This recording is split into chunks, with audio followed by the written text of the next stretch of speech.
Hello বন্ধুরা, Mala's gardening হ্যাভেনে আপনাদের সকলকে অনেক অনেক স্বাগত। আশা করি আপনারা সবাই অনেক ভালো আছেন। আমিও অনেক ভালো আছি, সাথে বাগানের নিত্য কাজে ব্যস্ত আছি। আজকে আপনাদের সাথে আলোচনা করব হলুদ গাছের বিষয়। খুব সহজে ছাদ বাগানে হলুদ গাছ লাগিয়ে কিভাবে অতিরিক্ত পরিমাণে ফলন পাবেন, সেটাই আজকের আলোচনার বিষয়। এমন 5টি টিপস যদি আপনারাও ফলো করেন, তাহলে ছাদ বাগান থেকে প্রচুর পরিমাণে হলুদের উৎপাদন আপনারাও করতে পারবেন।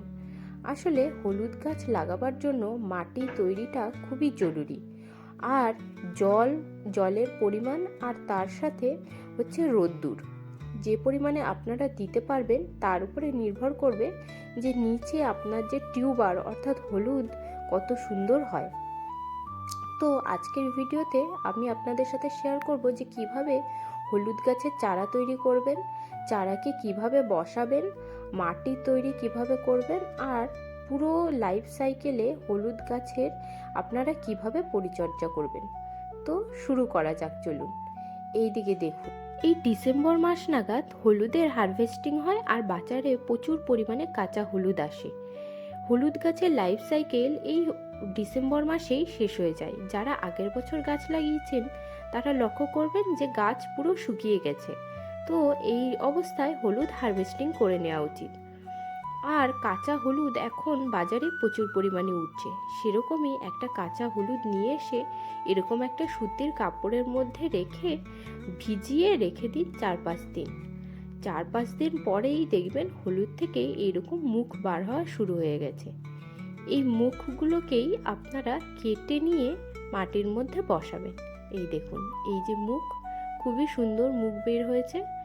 এবার এই যে মুখগুলো তৈরি হলো, এগুলোকে ছোট ছোট করে কেটে নিয়ে আপনারা মাটির মধ্যে বসাতে পারেন, আর নয়তো গোটা হলুদটাকেই মাটি তৈরি করে তার মধ্যে বসাতে পারেন। এই দেখুন, কেটে নিলাম। এটি এখন খাওয়ার কাজে ব্যবহার করা যেতে পারে, এতে কোনো সমস্যা নেই যদি আপনারা এইভাবে ছোট ছোট মুখগুলোকে কেটে নিয়ে বসান।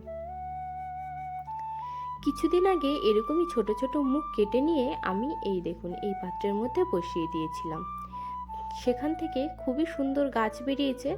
যেহেতু এই যে মিডিয়াটা আছে এটি হচ্ছে কোকোপিট আর বালি, তো এর মধ্যে তো কোনো প্রকারের খাবার নেই, এর মধ্যে গাছ বাড়তে পারবে না। তো একে ফাইনালি আজকে মাটি তৈরি করে রিপোর্টিং করব। কিছুদিন আগে যখন এই পাত্রের মধ্যে হলুদের মুখগুলোকে আমি লাগাচ্ছিলাম, সেই ভিডিওটা আপনাদের সাথে আগেই শেয়ার করেছি। যদি আপনারা না দেখে থাকেন তাহলে আমার পুরনো ভিডিওতে গিয়ে দেখে আসতে পারেন। আর হলুদ গাছ লাগাবার জন্য এই দেখুন একটু গভীর ধরনের গ্রো ব্যাগ ব্যবহার করতে হবে। এটি হলো 12x12 গ্রো ব্যাগ। এর মধ্যে হলুদ খুব ভালোভাবেই হবে। আপনারাও ঠিক এই সাইজেরই গ্রো ব্যাগ ব্যবহার করবেন। এবার গ্রো ব্যাগ না ব্যবহার করলে বালতিও ঠিক এই ধরনেরই ব্যবহার করবেন, যাতে একটু গভীর হয়। এবার আসি মাটি তৈরির কথায়।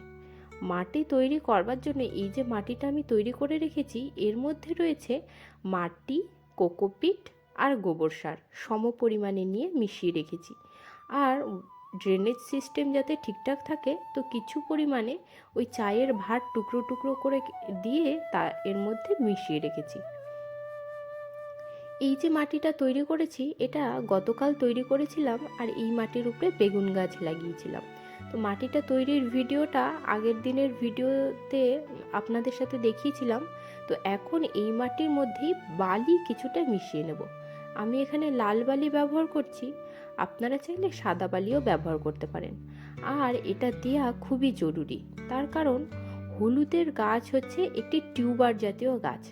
হলুদটা মাটির নিচে হবে, আর মাটিটা যত বেশি আপনাদের ঝুরঝুরে হবে ততই ভালো হবে। সুতরাং কোকোপিট আর বালি দেওয়া মাটির মধ্যে খুবই জরুরি।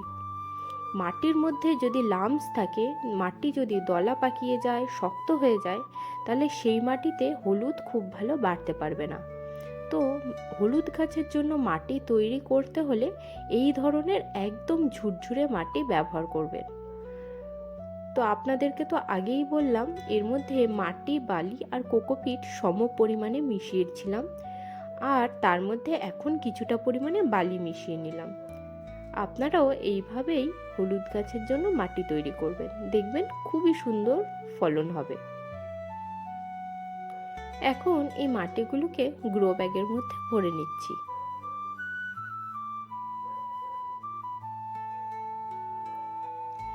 প্রায় অর্ধেকের বেশি গ্রো ব্যাগে মাটি ভরে নেব আর তার উপরে গাছগুলোকে লাগিয়ে দেব। আর যখন গাছগুলো বড় হয়ে যাবে আবার ঠিক একই সয়েল মিক্সচার তৈরি করে ওপর থেকে আরেকবার চাপান সার দেব। তাতে গাছগুলি সোজাভাবে দাঁড়িয়ে থাকবে আর টিউবার বাড়বার জন্য প্রচুর পরিমাণে জায়গা পেয়ে যাবে। এই দেখুন আমি এতখানি গ্রো ব্যাগ ভরে নিয়েছি। এবার এর মধ্যে গাছগুলোকে লাগাবার পালা।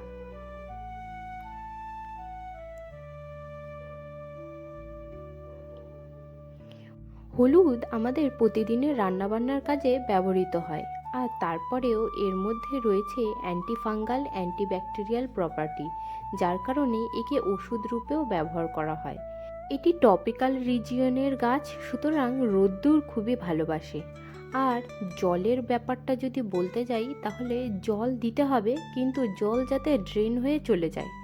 গাছের গোড়ায় যদি জল দাঁড়িয়ে যায় অর্থাৎ জল জমে, তাহলে কিন্তু টিউবার পচে যাবে। আর এই দিকে দেখুন, এই যে মিডিয়াটা তৈরি করেছিলাম সেটা ছিল কোকোপিট আর বালির মিশ্রণ, তার মধ্যে আমি এই চারাগুলো তৈরি করেছি। এই যে আজকে বার করলাম এই মুখগুলো, এগুলোকেও এর মধ্যেই বসিয়ে দেবো। তো আপনারা পারেন যে হলুদটাকে 2-3 দিন কি 1 সপ্তাহ মতো এরকম কাপড়ের মধ্যে বেঁধে রেখে দিয়ে যখন মুখ বেরিয়ে যাবে ডাইরেক্টলি মাটি তৈরি করে মাটির মধ্যে বসিয়ে দিতে। এবার কয়েকদিন একে ছাওয়া জায়গাতে রেখে তারপরে রেখে দেবো বাগানের সেই জায়গাতে যেখানে সব থেকে বেশি রোদ্দুর আসে।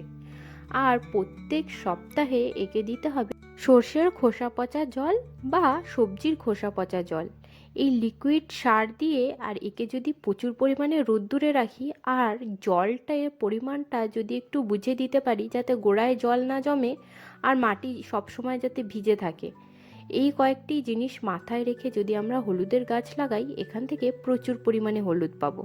তবে আজকের মতন এইটুকুই বন্ধুরা, দেখা হচ্ছে পরে। সবাই ভালো থাকবেন, সুস্থ থাকবেন। আর যদি গার্ডেনিং রিলেটেড কোনো কোশ্চেন থাকে তাহলে কমেন্টে আমাকে অবশ্যই জানাবেন। ভিডিওটি যদি ভালো লাগে তাহলে একটা লাইক অবশ্যই করবেন। আজকের মতন টাটা বন্ধুরা।